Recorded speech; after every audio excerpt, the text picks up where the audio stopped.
so that Okay.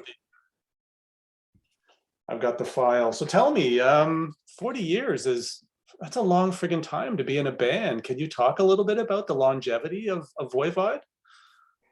Yeah, who would have known? We actually formed in January '83, so we are getting ready to celebrate the 40th next year with a bunch of releases and all that. But back then, coming from northern Quebec, speaking French and all that, it didn't seem like it could be real at all for us. But all of a sudden, we got a deal with Metal Blade, and the album had a strong impact, and so we all dropped out of school and decided to try it. How old were you guys when you did that? Oh, we were 19, 20. I think Snake was 18. Wow. Yeah. So no backup plan or anything. You were just going to give music a try, and if it didn't work out, was there something you were going to do instead? Well, on my end, I was going to university when the first album came out, and it's really when since it had kind of a good impact on the new scene with Slayer and Metallica and all that, and that's really where I thought we could have a career, and so that's why I dropped out of university. So I had the dreadful supper where I had to tell my parents, that I'm leaving university and science because I want to make it with my heavy metal band. Yeah, yeah, I'm sure they weren't impressed. And now, 39. Well, now of course our parents are really proud of the achievement and all that. So turned out to be pretty good. Right. In the early 80s, though, if any kid went to their parents and said, I want to play heavy metal music, they would have just freaked out. So totally get that. Yeah, well, we kind of, we were pretty underground for a long while there until we finally had more of a spotlight with Astronomie Dominée, the album Nothing Face, but we worked for 6-7 years. First we in the mid 80s we decided to move to Montreal, and all together in the same apartment, but we only had $150 each from welfare, so it was pretty tough. We were in between deals too,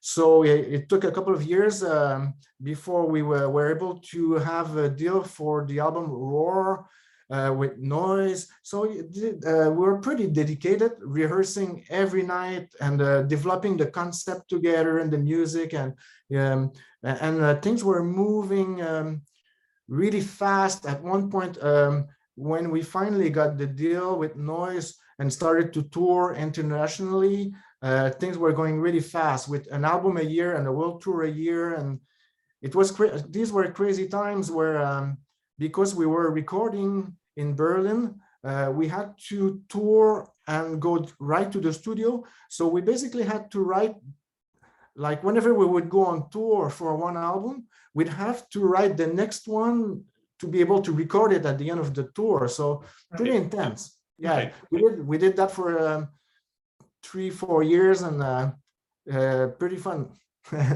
I got to see your band on some like music video shows. Even before Much Music, there was a sort of a Friday night thing, a Canadian thing that I think City TV was attached to, and that's the first time that I remember seeing Voivod.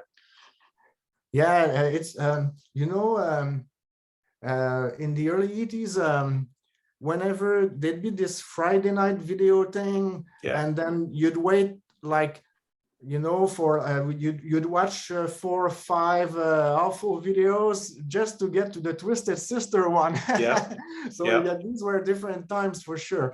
And but we soon realized that it was really important, and it was growing really rapidly. So right away with the first album, we decided to do a video.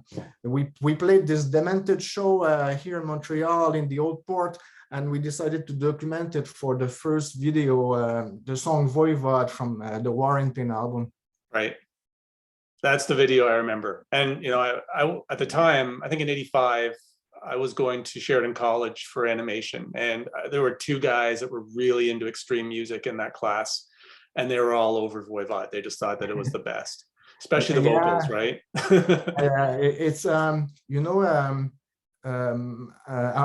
the artist for the band, and so I try to represent what's going on visually, and so I had no training, and eventually I decided to switch to digital art for the album Dimension Hatros and the videos and all that. So everybody into that type of digital art all of a sudden were interested in Voivod, and but they were very early experiments I did with a Commodore Amiga. Yeah. So it was a bit limited, but still a wonderful computer, multimedia before it was before multimedia was happening, So yeah, I used it a lot, and of course, it has the 80s grain, but that's the flavor. That's a flavor really nowadays. And hey, good for you for trying it. A lot of people would just back away and be like, it's technology. I don't want to even attempt it, Many of my friends told me it was not even art because it was not on a canvas or anything like that. But I just, to me, because we were doing a lot of touring, and I had to draw the artwork for every album. And since I had no training in art, it just accelerated my process a lot, where I was able to really deliver on time. There was one cover, the Keening Technology album. The manager and I had to drive to the office in New York from Montreal, and he came to pick me up, and it was not dried up yet. So so we drove across the border, everything, and the painting was on my lap, but still getting like dry. Awesome. That's like, it's really tight with the deadline. Nice. I'm sure they love that at the border as well, too. What do you got in your lap there, sir? Yeah. Gotta explain that weird sci-fi painting. Well, nowadays when you can just WeTransfer digital files, it's much easier. But back then I had to mail a couple of my paintings, and it was very scary. And the very first one, all the way from Jean-Pierre, where we grew up, to LA, to the Metal Blade office, I mailed the first painting, and it was my very first painting. I had done a very small painting for my grandmother in the 70s in high school. That was it. So all of a sudden, I'm like, okay, I'm gonna do the front cover.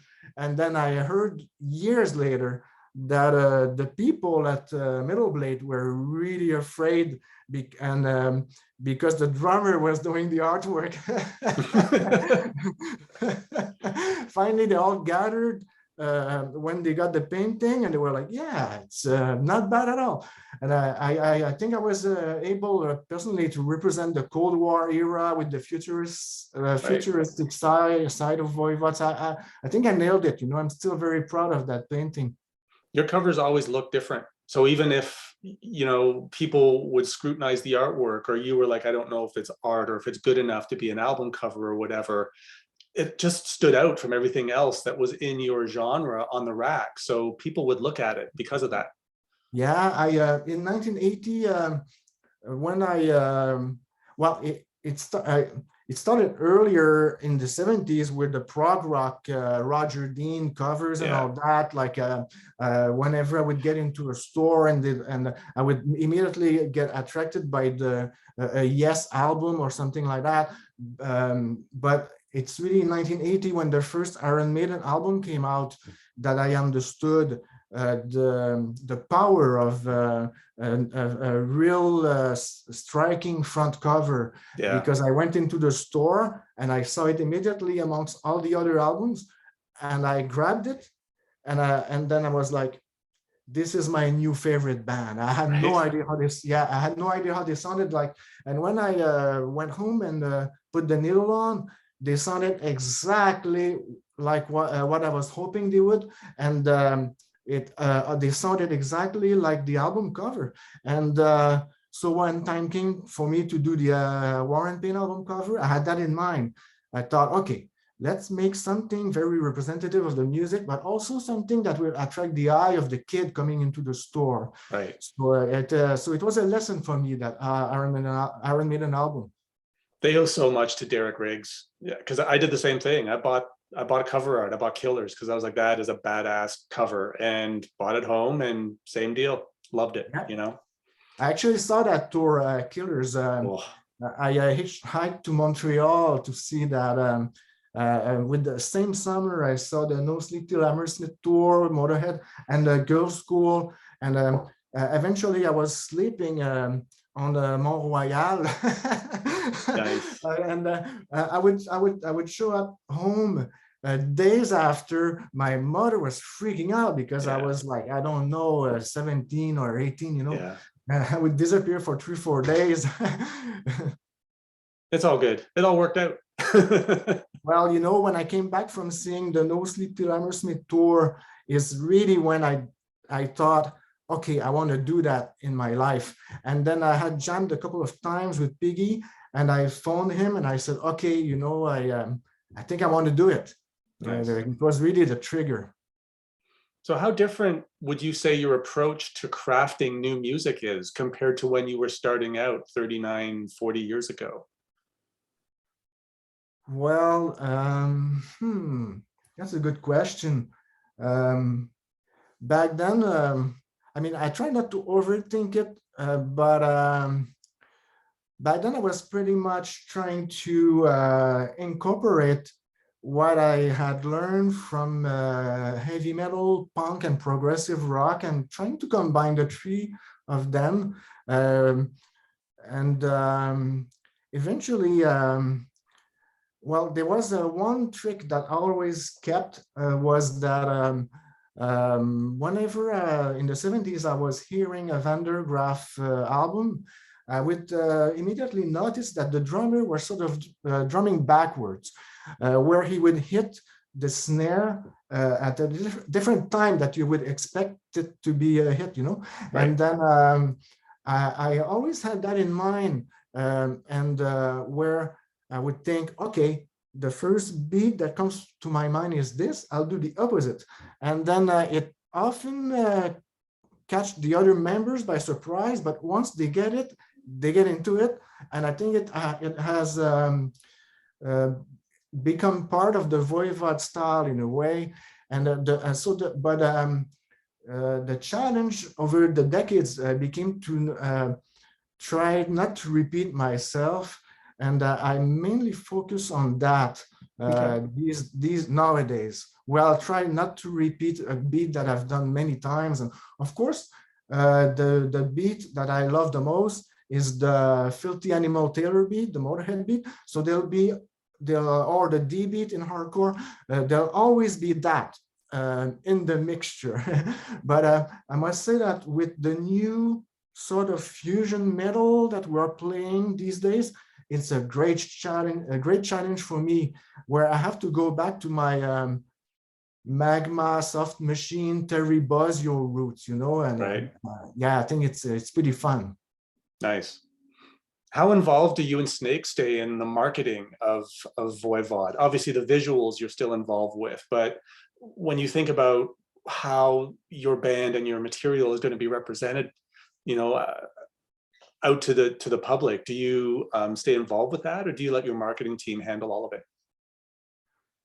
Well, I must say that with Century Media, Sony, we are in very good hands in terms of marketing, and so we are mainly involved in doing a lot of interviews, and we've done more than ever for the Synchro Anarchy album. It had a great response, you know. I'm pretty pleased with it.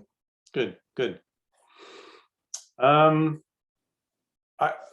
I think the new album's great. Like I've played it through a number of times. The last tune, Memory Failure, perfect, is the tune that I like the most. This one was Chewy wrote this whole song very quickly because he felt like we needed one more song, and it turns out that it's one of the one song that many people like. It's very vintage Voivod to my ears. Yeah. And there's just a shine on it for some reason. I don't know why that is, but it's just, I like albums that end on a high note rather than that sort of that slow fade out long song. It's just like, we're going to put one of the best songs as the very last song in the album. And I thought that was clever. Yeah, this one, we, because of circumstances with the pandemic and all that, we sort of had to wing it really. And we couldn't think about like doing something like The Wake where there'd be interludes and a long concept album and all that. And so we thought we'd do a shorter album that would fit on one vinyl and something very urgent. And so once we were doing like a lot of festivals in the province of Quebec and streaming shows while we were recording the album. It was a very intense moment, and by the time we finished the whole thing and delivered the masters, we were pretty burned out and also a bit anxious because we did put the pressure on our shoulder. We wanted it to be at least as good as The Wake, which was really well received, and we got a Juno and all that. So whenever the first single, Planet Eaters, came out, and we saw that the reaction was amazing, we were immediately relieved, because it was hard for us to step back and look at it and judge the whole product, really. Right. Yeah. I like that you just referred to The Wake as a concept album, because I tend to hear concept band as a descriptor for Voivod whenever I'm reading articles. Do you feel that that's a fair assessment of the type of music that you make? Yes, definitely.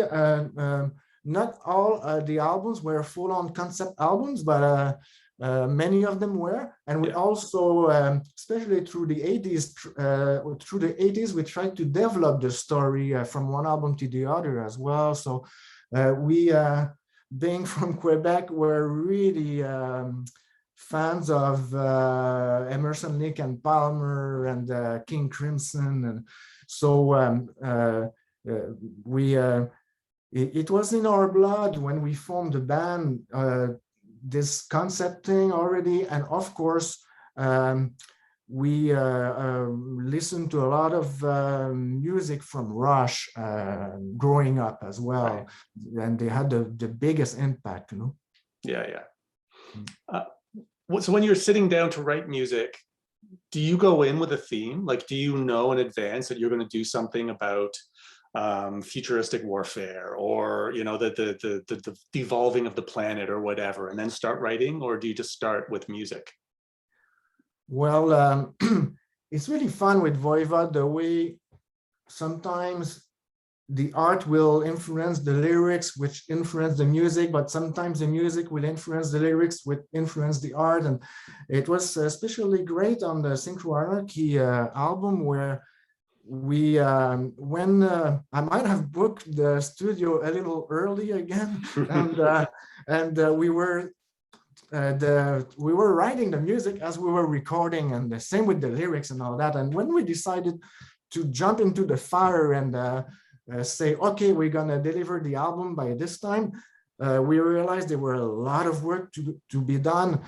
On previous albums, we had rehearsed a lot prior to getting into the studio, but because of the pandemic, we couldn't do so. And so everything, all the art I did for the booklet was done in the studio while recording instruments or during the mix at the end. So it's all intertwined, and I think it's great. And it's fun for everybody because everybody is involved, And of course, Chewy, the guitar player, is the main songwriter, and then Snake will end up writing lyrics, but we all throw ideas at each other for music and lyrics and art, and it's pretty cool. The chemistry is great, I must say, with the band, and we try to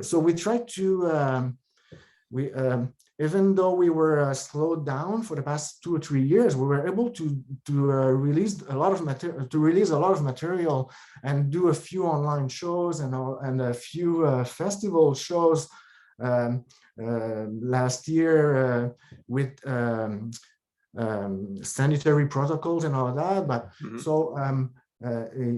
we're just excited to be part of Voivod, really, and we just keep going. We carry on, as we used to say in one song. So I was looking at your upcoming tour dates, and through June, and you've got a few festival dates booked after you do that sort of 3-week jaunt through North America. 6 days in a row. Not that I'm going to call you guys old, but you are older than a lot of the young bands out there, and they won't do 6 days in a row. Like you're doing like the 1st, 2nd, 3rd, 4th, 5th, and 6th of June show every night. That's impressive. That's that's really old school, and we did some crazy tours like that in the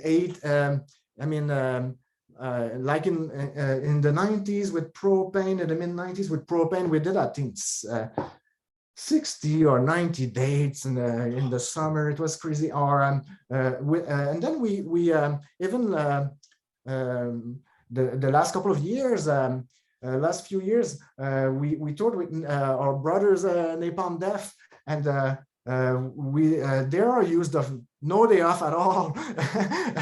And we got used to that a lot. And even when we were like, okay, we're gonna book 1 day off here, they would go to a town nearby, play 1 show, and come back. And so it's very old school. And the underground way, where there's no money to spend, and no extra money and all that. So of course, to be able to deliver and play night after night like that, eventually I had to stop the partying aspect. And also I tried to I didn't get much chances to play the drum kit lately, and I tried to ride the bicycle a lot. I tried to keep in shape, and it must have been around 98, I think, when I saw White Snake in Montreal, and Tommy Aldridge was playing like double kick drum for 90 minutes, and it looked pretty old already. And I thought, all right, if I want to be that guy, I better stop the partying. And I've really I've been taking care of myself, because it is pretty demanding to play thrash metal, for 4 decades. So I try to keep healthy. Nice. Yeah, good for you. Good for you. Is there a certain event in Voivod's history that you can think upon that was like a turnkey, or a time that you would attribute to a bolstering of your awareness and your success as a band? Well, I would say there were a couple of moments where that brought some attention to the band. And I think when we did the video for Tribal Conviction on the album Dimension Hatras, it got a lot of airplay, which brought a deal with Universal. And then we did the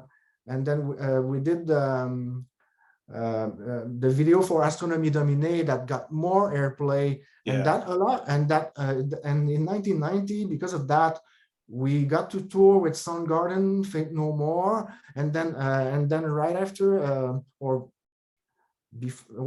after, we toured with Rush, and then so that 1990 was a big highlight for me. And then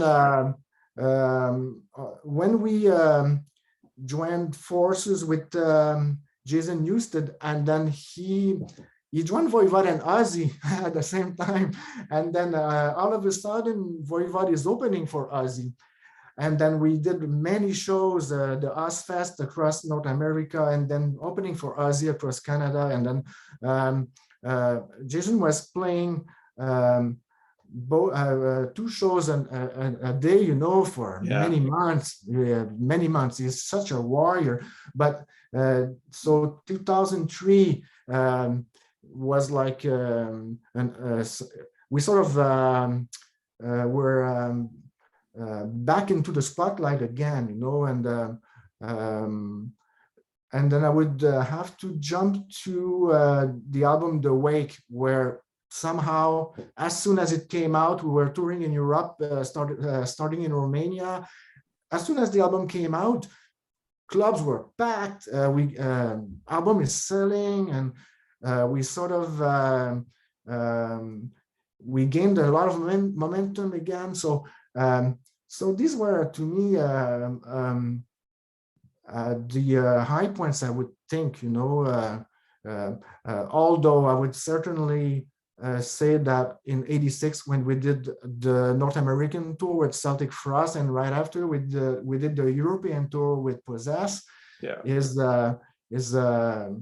something really important in the career of Voivod, and all of that because of a festival we organized in Montreal when we were really poor in '85, called the World War III. And then we organized this festival where we shared stage with Celtic Frost, Possess, Destruction, and Nasty Savage. And then we gave Martin Ain, bassist of Celtic Frost, the rough mix of the album Roar, and he brought it to Noise, and that's where we got the deal. Nice. So that's otherwise we were really starving in Montreal at this point. You know, we got some equipment stolen, and we didn't know what to do. We couldn't mix the album. We ran out of money, and so yeah, that's what of course there were some low points as well, accidents on the road, and unfortunate passing of Denis D'Amour in 2005 and all that. And it's a long career. But I think that there are still more to come. All right, I'll finish off with one last one. I've already had you for more than 20 minutes. I read a lot of music biographies. So has anything ever been written that any of the members of Voivod have sanctioned as a biography of the band? And if not, do you think one is coming? Yes, there is a book coming next year for the 40th anniversary. Also, documentary by Felipe Belalcazar, who did the Death by Metal documentary. Nice. And we're trying to figure some sort of greatest hits as well for next year. We'll see what happened, but definitely a book. Yeah. Awesome. Cool. I'm just going to stop this.